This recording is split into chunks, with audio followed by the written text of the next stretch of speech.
Olá pessoal, tudo bem com vocês? Aqui estou eu, para falar mais um pouquinho, né? Hoje eu vou contar uma história. Antes de mais nada, eu queria dizer sobre que fazer vídeos para mim não é nada complicado, tá? É algo que eu gosto até de fazer, né? E desde que eu me mudei, eu tenho o propósito, né, de compartilhar, de trazer para vocês, além, né, das novidades do meu dia a dia aqui, a mudança que ocorreu na minha vida, a minha transformação enquanto pessoa, né? Digamos que a minha evolução, né, o meu despertar, despertar da minha consciência, a proximidade que eu tive de mim, a reforma íntima pela qual eu passei, e enfim, é gratificante, é bastante gratificante, mas tem certos assuntos, né, que às vezes nos deixa meio que engasgada, né, quando se trata de algo mais próximo, quando a gente quer falar sobre algo que aconteceu, né? E por que eu estou dividindo isso com vocês? Eu divido porque faz parte do meu propósito maior, né? Porque falar sobre mudança, falar sobre trabalho, né? Sobre vida num outro lugar que a gente está morando, não é realmente nada difícil, né? Mas não é só isso, né? O meu propósito, na verdade, maior é sobre o ser, né? Que inclusive dia desses eu até falei e hoje tem um pouco a ver também, muito a ver com o ser, com o ter, né? Dia desses eu disse que tudo é transitório nessa vida, né? Que nada nos pertence, que tudo é emprestado e que nem mesmo o nosso corpo é nosso, é emprestado, né? E tudo, absolutamente tudo é transitório na nossa vida. E o que eu quero falar para vocês, às vezes eu dou muitos rodeios e tal, e assim, eu quero dizer que hoje eu superei, né, essa história que eu vou contar para vocês. Demorou um tempo? Sim, né? Porque eu ainda era uma menina. E assim, acaba que às vezes a gente se emociona mesmo, é natural, né? Mas vamos lá. Nós tivemos a Páscoa, né, que ocorreu há pouco tempo agora, né? E tudo aconteceu, né? Essa história que eu vou contar para vocês, tudo aconteceu num domingo de Páscoa, né? Quando eu tinha os meus 11 anos de idade, né? E o meu pai, até para quem me conhece, conhece a minha família, conheceu o meu pai, sabe o quanto meu pai era uma pessoa alegre e amante do futebol, né? E então meu pai gostava de jogar a bola dele, né? E quando aconteceu um campeonato, acho que mais ou menos isso, eu não tenho tanta certeza, mas parece que uma final de um campeonato, e meu pai iria jogar, né, essa partida de futebol, que ocorreu no Parque do Sabiá, na minha cidade, em Uberlândia. E nessa época eu ainda morava no distrito de Itapuirama, né, que é o local onde eu fui criada durante toda a minha infância. Eu passei lá os melhores momentos da minha vida, né, da minha infância, foi lá no distrito de Itapuirama. E o meu pai, né, no domingo de Páscoa a gente tinha sempre o hábito de esconder os ovinhos de chocolate, procurar, ir na casa da minha avó materna. Enfim, fomos todos para lá, né, os meus pais, os meus irmãos, e ali a gente se juntava com os primos, com a família, e era uma alegria só, né, para esconder os ovinhos de Páscoa e tal. Só que já estava marcado, né, esse jogo, esse futebol, e o meu pai ficou conosco um pouco ali, fizemos a refeição juntos no domingo, e daí ele se despediu da gente e foi para esse futebol dele, né? E, enfim, quando foi mais tarde, né, nós recebemos um telefonema e dizendo que o meu pai havia passado mal, né? Lá durante o jogo, né? Ele havia passado mal. E o que ocorreu? Ele faltou, quando ele passou mal, né? Faltou oxigênio no cérebro dele. E nesse dia, tá, gente? Nesse dia não tinha, porque todo estádio de futebol tem que ter um pronto-socorro ali, né? E balão de oxigênio, mais precisamente. Que nesse dia não tinha um balão de oxigênio para atender o meu pai. E então, quando a ambulância chegou, né, já se passava, parece que mais de 6 minutos, algo assim, e o nosso cérebro não pode ficar tanto tempo sem oxigênio. O meu pai foi levado, teve o atendimento quando chegou no hospital, só que ele entrou em coma, né? O restante dos órgãos, o coração, tudo estava funcionando bem, mas o cérebro dele morreu, né? Não teve mais solução. Então, isso foi num domingo de Páscoa, né? E aí o meu pai ficou poucos dias até no hospital. E aí teve, acho que se não me engano, 3 dias ao todo. Aí minha mãe fez aniversário no dia 2 de abril. Quando foi no dia 3 de abril, veio a notícia que o meu pai havia falecido, né? Ou seja, eu vi o meu pai saindo, né, alegre, né, tava super empolgado com o futebol, que ele participaria, né, dessa jogada, e voltou para casa sem vida, né? Naquela época, a gente fazia os velórios em casa, né? E então, assim, era bem habitual isso, né? Era bem costumeiro os velórios serem feitos nas nossas casas.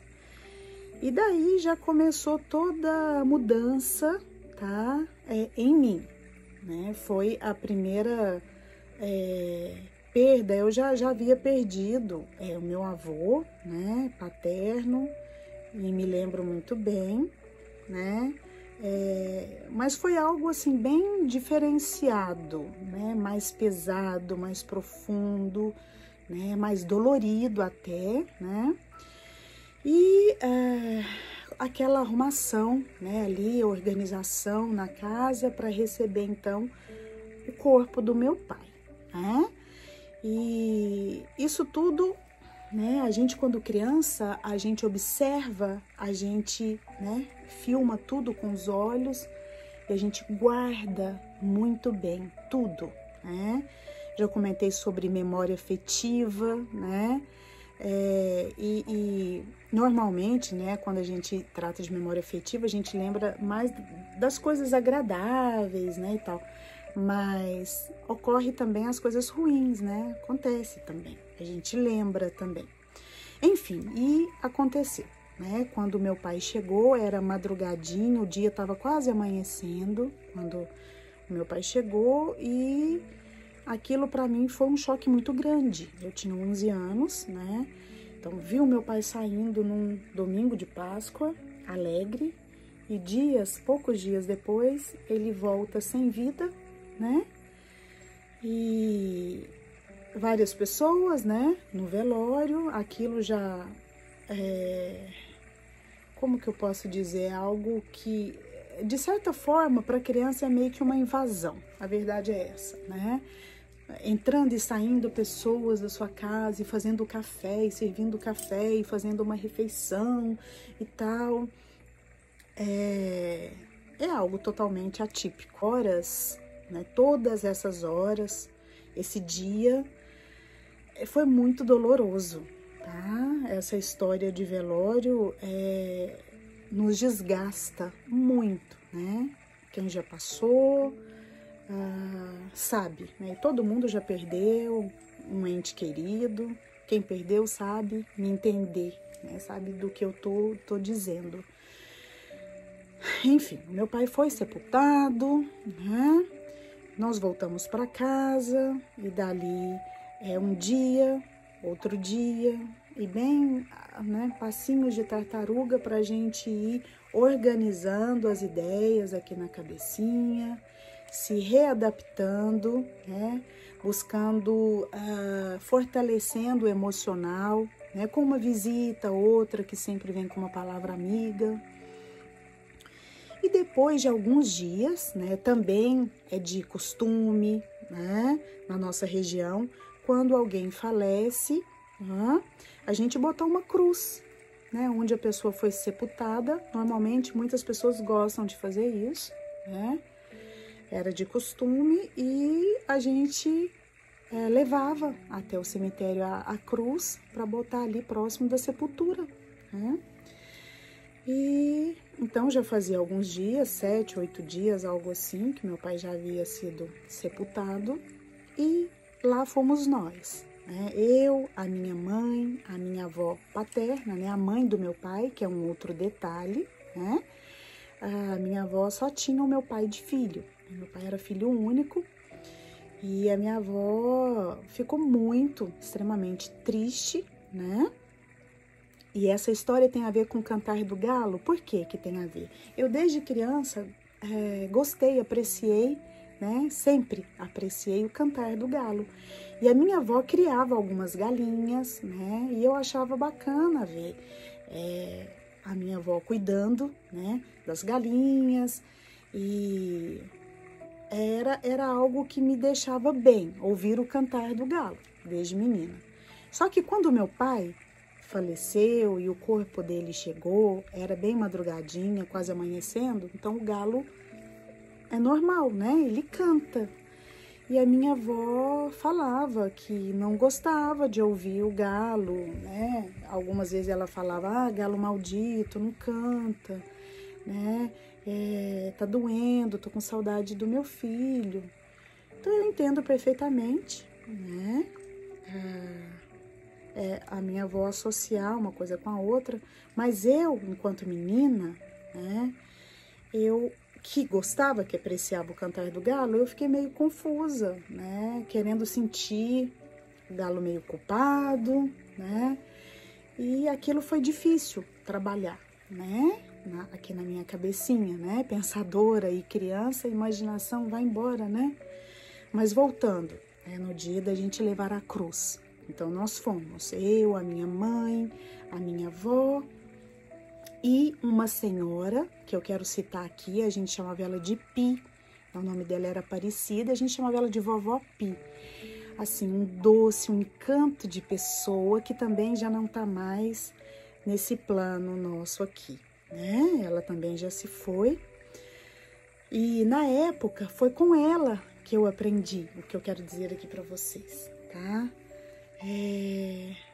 Ela na época, né, ela me ensinou bastante, sabe, de uma maneira tão natural, e foi o que me valeu. Então nós chegamos, né, e ela era vizinha, viu gente, era vizinha nossa, assim, ó, de casa, sabe, e uma pessoa extremamente querida mesmo, tá, que guardo aqui, ó, no coração, as lembranças, gosto muito da família toda dela também, né? E, enfim, quando nós chegamos lá no cemitério, a gente ia fazendo oração, né? Rezando e tal. E quando nós chegamos lá, eu vi algumas moscas, né? E elas estavam voando por ali. E nós aproximamos mais ainda da sepultura do meu pai, e as moscas continuavam ali, né, voando, e eu olhava aquilo e tentando entender, olhava para minha mãe, para minha avó. A minha mãe ficou muito chateada, obviamente, e essa senhora, que era madrinha da minha mãe, né, que a gente chamava carinhosamente de Vovó Pi, a minha mãe começou a chorar, eu também comecei a chorar, e eu me lembro que ela fez algo que talvez nem ela soubesse que era